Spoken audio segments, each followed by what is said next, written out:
find yourself mindlessly going through your workout routine, one exercise after another, kind of like you are an autopilot? Well, today I would like to show you how to stay more present in your workouts. I'm Anna Harris, founder of FitEatRest.com. I'm a personal trainer and nutrition coach, and I help people get fit and stay fit. So today I want to show you how to stay present during your workouts. And we're going to use 3 important tools to do that, and then I will give you some examples.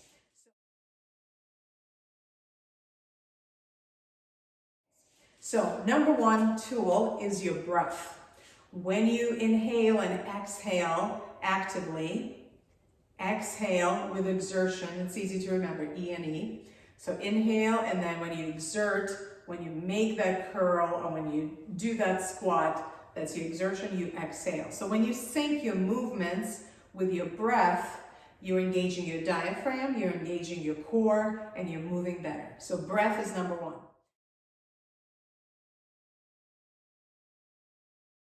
Number 2 is your muscles work. When you stay present in your workout, you're more mindful of which muscles you're engaging. So when you're doing that squat, you're engaging your quads, you're engaging your glutes, you're engaging your core.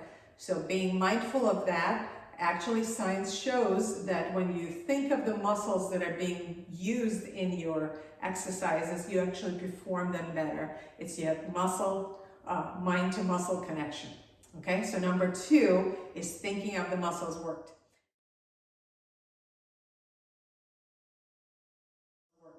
Number 3 is you can track the weights you're using or the reps you're using, write it down on a piece of paper or on your phone, and then you will be able to see results, so you will be more accountable, which will improve your progress.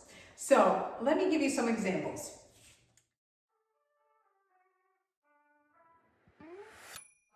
I perform this exercise with my clients and I do it myself.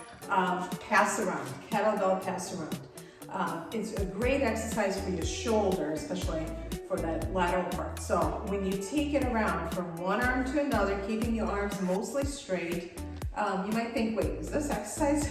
It's a very helpful exercise for your shoulders, and you have to go in each direction, moving around without moving your body. What happens when I do it more mindfully? So I'm going to inhale, exhale when I pass. So inhale, exhale, inhale, exhale. So I'm using my core, using my breath to move better, using the breath.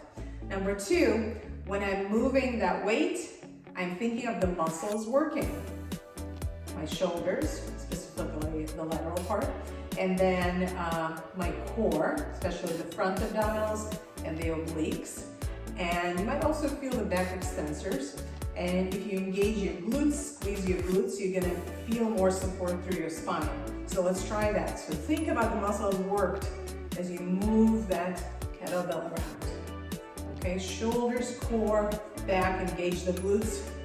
Your workout will be better if you're thinking of the muscles, if you're engaging them actively. Okay, and finally, track. I'm gonna see, okay, this is just a 10-pound kettlebell, which is plenty for me to work the shoulder. I'm going to write it down, and then maybe a couple weeks from now or a week from now, I'll try a 15-pound kettlebell. And so tracking performance is gonna help me succeed. So these are your examples, right? Things to stay more mindful: your breath, your muscles worked, thinking of the muscles worked, and tracking your performance. So I hope you stay more mindful in your workouts, and I hope this helped. I'm Anna Harris. Check out FitEatRest.com if you want to sign up for training or check out any of the current free challenges I have going on.